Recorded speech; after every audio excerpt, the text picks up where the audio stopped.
Okay, finishing up with chapter 2, we're going to look at how our sig figs factor in when we do math, our calculations. And then we're going to do some calculations. All right, so what I mean by sig figs and calculations, our significant figures on a number change how accurately we know an answer. All right, this will make more sense as we practice it. We're going to introduce our rules, and then we're actually going to practice to see what we're talking about here. All right, so when we do multiplication division, we're going to see that the number of significant figures in our result must be the same number as the same as the number in the calculation that contains the fewest significant figures. So what I mean by that, if I were to take the number 12 and multiply it by 120. All right, now I did that because we can just throw those into a calculator easy enough. As soon as I turn on the calculator. 12 times 120 is 1,440. Calculator does all the work. Math works the same way as it normally does. But both these numbers only have two significant figures. Both of them on the 12, 120, since it doesn't have a decimal, just those two. So my final answer is only certain to two significant figures. We're going to keep the largest of those, so this one's going to get turned into 1,400 or 1,400. No decimal. Now, addition and subtraction, slightly different rules. We don't count the digits. I'm going to take the same two numbers. I'm going to add decimal points to both of them. Just keep the math easy. Actually, let's do another 0. What the heck? Heck, we'll do this. Make it even more complex. All right, but the math is simple. I can throw that in my calculator, or I can just do, I kept that one simple enough. I can do this in my head. Ooh, look at that. But on this 12.1, we weren't certain about that number. That's our estimated digit on it. So it turns out this is our estimated digit on the final answer. Even though this was known with a lot more decimals, they don't matter because that was estimated on the first number. So this number is going to get changed to 132.2. So our rule says the number of decimal places in the result is the number of decimal places and the number of fewest places. So this one had one decimal place, so our answer has 1. All right, like I said, it makes more sense as we practice it and do it. We're going to look at another one. So if I were to want to multiply 49 times 15, I do just flat out do the math in a calculator. Calculator is going to give me 735. All right, once I have the answer from my calculator, I go back and look at my two starting numbers. Each of these have just two significant figures in them. So my answer can only have 2. So I'm going to keep the 2 to the left. So that 5 has to round off. Well, it's going to round up in this case. Turns into 740. We have a similar dilemma on division. 49 divided by 15 gives us one of these numbers with that 6 that repeats over and over and over. But I don't need to worry about those because I have two significant figures on both of these. So this one's only accurate for our two most significant numbers. So after that is a 6, so we round this up. It's just 3.3.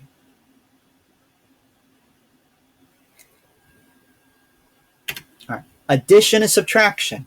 Addition does something weird. What I mean by that, you notice how precisely we know these numbers? But if I do that in my calculator, calculators don't know significant figures. They work simply. 49.0 plus 1.0. I put it in just like it's on the paper. But if I do that, I just get 50.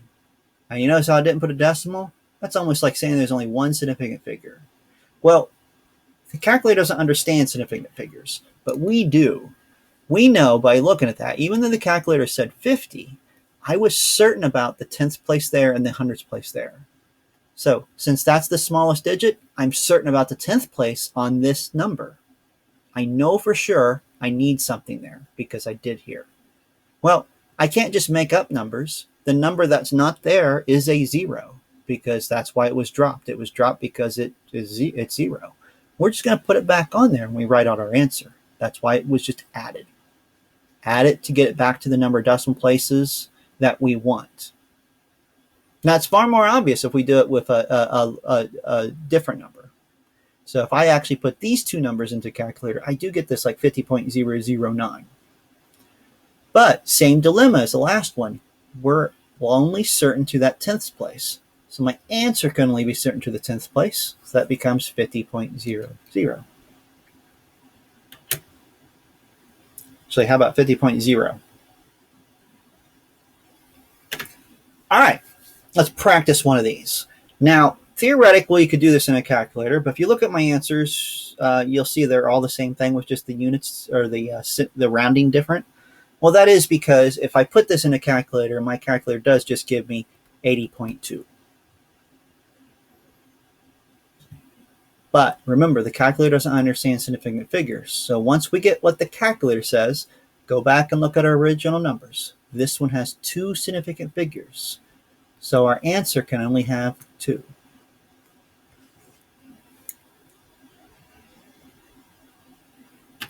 When we add or subtract, when I put these into my calculator, I actually do get this top thing, 37.63. But remember, calculators don't ever understand significant figures, but this number had an uncertainty in the 10th digit. This one was in the hundredths, so my uncertainty is in the 10th digit. So I need the 10th digit to be my last digit.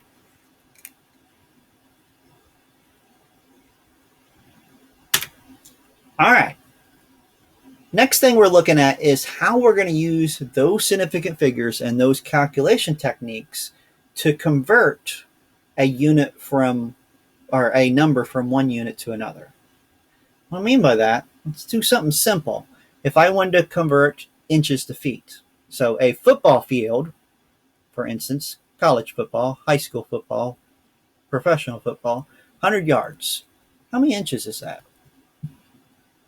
Well, some of you might be able to do that relatively quick, but what we want to do is just do a simple conversion. Does anybody know how many yards in an inch? Well, yeah, 1 yard equals 36 inches. That's a yardstick. Well, that equivalence can be used as a conversion factor. What I mean by a conversion factor, I'm going to turn it into a weird fraction. I'm going to take those 100 yards, and I'm going to say, I want to turn those yards into inches. So that these yards cancel out, and my units would just be inches. Well, to do that, I just need to know the relationship between yards and inches. 1 yard is 36 inches. And I can just multiply those and see that the football field is 3,600 inches in length. All right.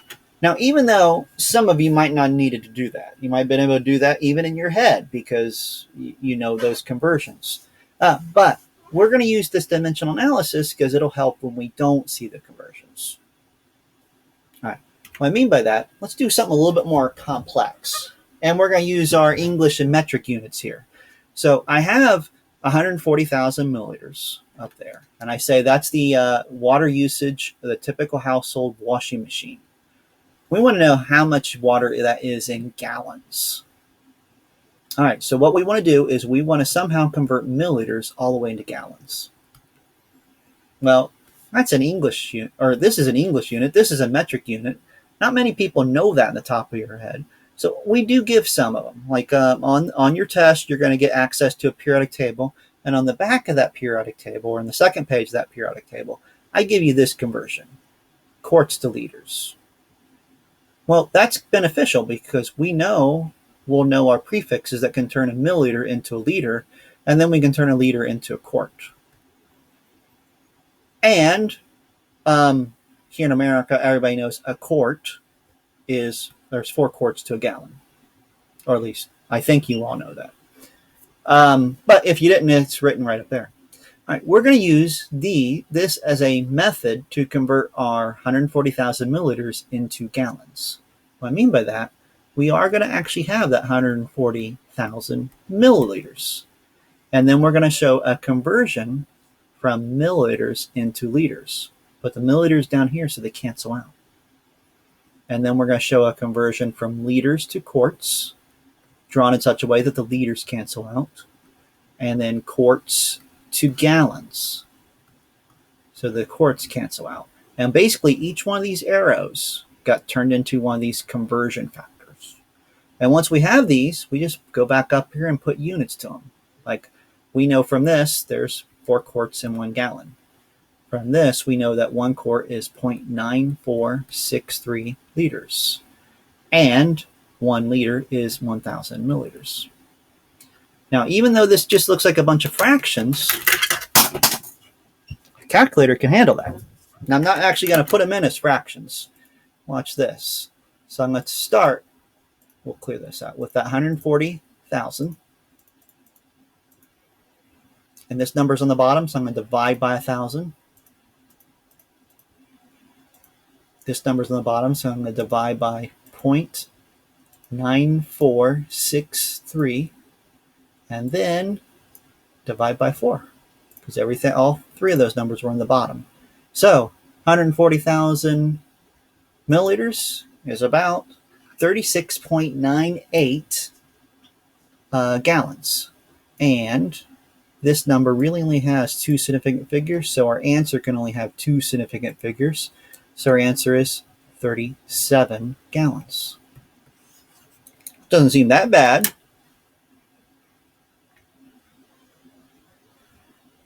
All right, let's do another one of these. How about this? Baby weighs 7.8 pounds. What's that baby's mass in kilograms? Interesting dilemma for a pediatric nurse or doctor. Everybody gets asked, what's your baby's weight right after you have a baby's birth? And typically that's given in something like this, 7.8 pounds or 7 pounds, 8 ounces or whatever it is. It's given in pounds and ounces. On the medical chart, though, it's going to be kilograms because that's a standard SI unit. So that nurse that weighs that baby does get that mass in kilograms and then has to do the conversion like this to tell the parents how much that baby weighs. Right. Let's look how that's done. Now, turns out we don't use this one. And some of you that might have access to the medical field might already know part of this unit. What I mean by part of it, turns out the conversion from kilograms into pounds, 1 kilogram is 2.2 pounds. Well, it turns out this is more accurate. When the nurses and doctors use the 2.2, it's close enough. The much more complete number, 2.20, and then 462 pounds to a kilogram. That's our much more accurately known number. We're going to use that conversion. The nice thing is that speeds this up because look at this, 7.8 pounds. We want to convert to kilograms. So I really can just do 2.20462 pounds to 1 kilogram. All right, now the reason the medical field people can get away with using 2.2, let's look at this. So I'm going to do 7.8 divided by the number I put on there, 2.20462. 7.8, 2.20462 is 3.5 kilograms. But if we took a shortcut and just divide it by 2.2, it won't be the exact number, but isn't it close enough? And that's why the medical field people can use 2.2 instead of this 2.20462, because it's close enough. And even on this, since there's only 2 significant figures, we'd be the same thing no matter what. This answer is just 3.5 kilograms.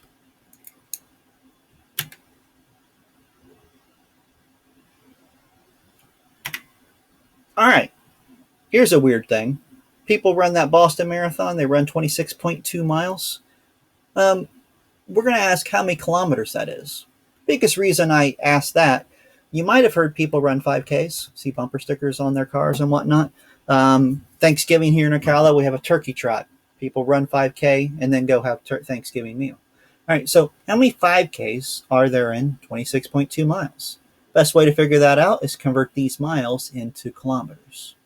All right, that's really easy if you know a conversion from miles to kilometer. But let's say you didn't. Let's say you were limited to what I give you on the back of the periodic table. And I give you 1 inch equals 2.54 centimeters. All right, that's not an inch. That's not centimeters. That almost seems useless. Turns out it's not necessarily when we use dimensional analysis, because we do know miles to feet, or most of us probably know that, and most of us know feet to inches. And I just gave you inches to centimeters. And new to you, and but necessary, are prefix conversions. You'll be able to learn you'll be able to turn centimeters into meters, and then meters into kilometers before the test. Those are actually kind of easy too. All right, so that's our pathway. That's how we're going to do all this. We're going to start with this 26.22 miles. We're going to convert miles into feet, so the miles cancel out. There are 5,280 feet in a mile. We're also now going to turn feet into inches. Feet, inches. 1 foot is 12 inches. We're going to turn inches into centimeters. 1 inch is 2.54 centimeters. Got that right there. Then we're going to convert centimeters into meters. There's 100 centimeters in a meter. And then we'll convert meters to kilometers. 1,000 meters is 1 kilometer. Now, it looks like a lot, but the calculator is going to do all the work for us. So 26.22 times 5,280 times 12 times 2.54 divided by 100, and then divided by 1,000.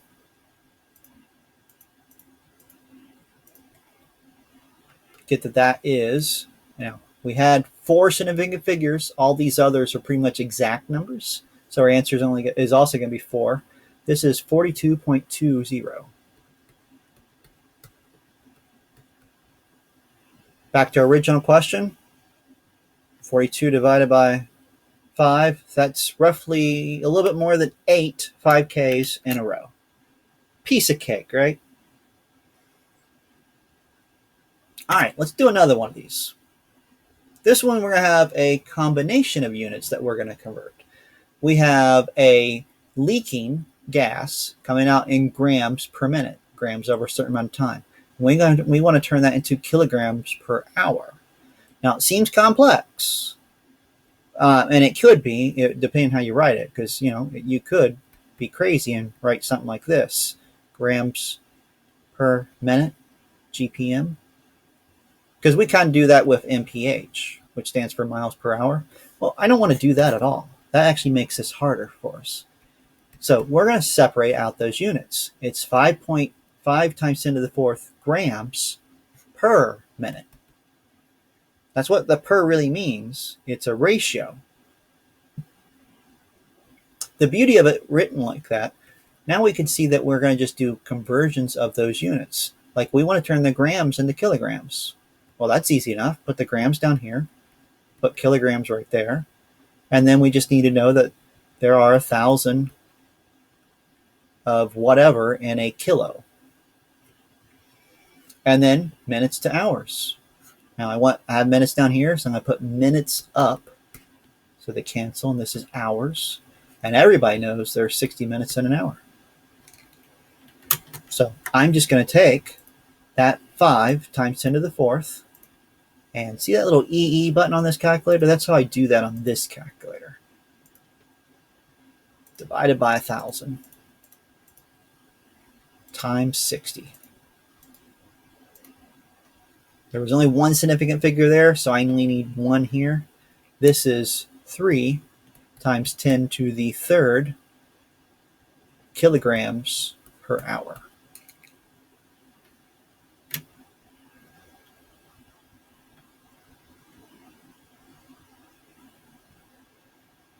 All right.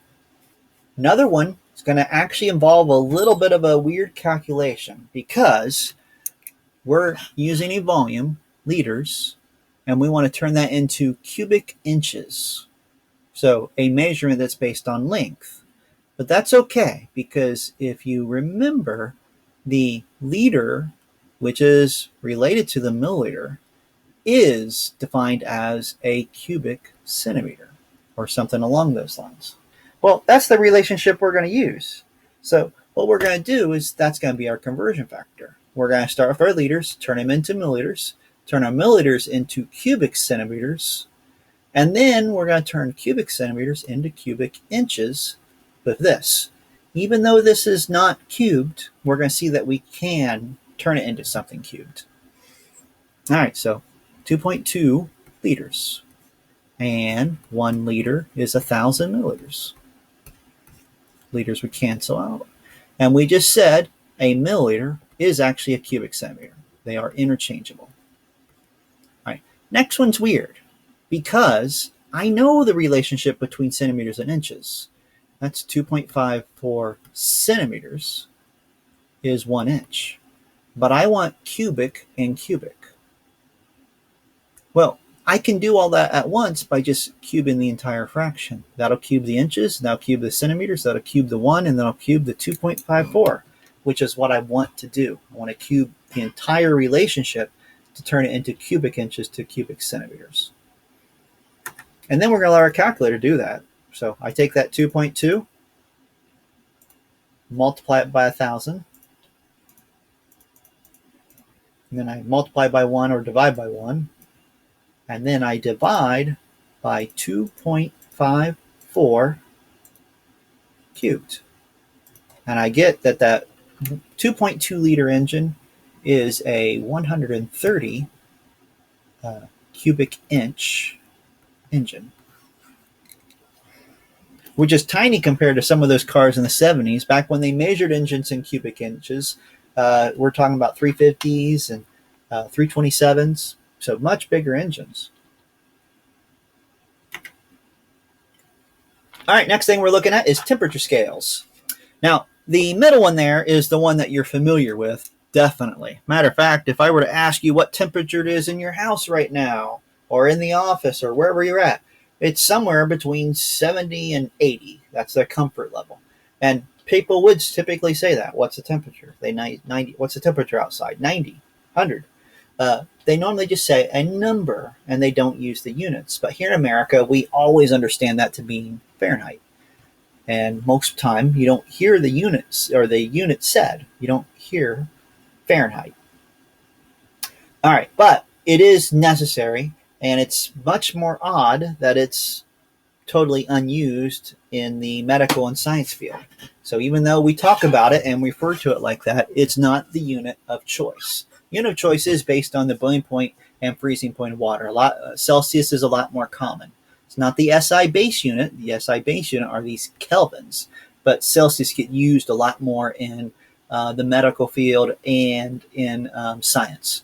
Matter of fact, it's gotten to the point where if you were to put onto someone's medical chart that they came in and they had a temperature of 98.6, the medical billing people are pretty much not going to pay it. They're just going to, no, because there's no way a human body was almost to the boiling point of water. And they want on those medical forms now nothing but Celsius temperature. So it's kind of interesting for the nurse that does this, because the nurse measures the temperature, puts in the temperature of that baby into Celsius on the medical chart, and then has to go and do the conversion and tell parents that the temperature of the baby is what it is. I bet they get comfortable at doing that relatively fast. All right, but we need to actually figure out how to convert them. Now, the nice thing is the formula to convert all these is actually kind of simple to remember if we look at a couple things on here. Like, for instance, what I mean by this, if we were to subtract these, we get 100 degrees. If we subtract these, we get 180.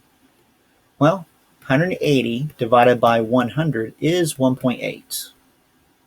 The freezing point difference is 32. 0 minus 32. All right, these two numbers pop into our equation to relate them.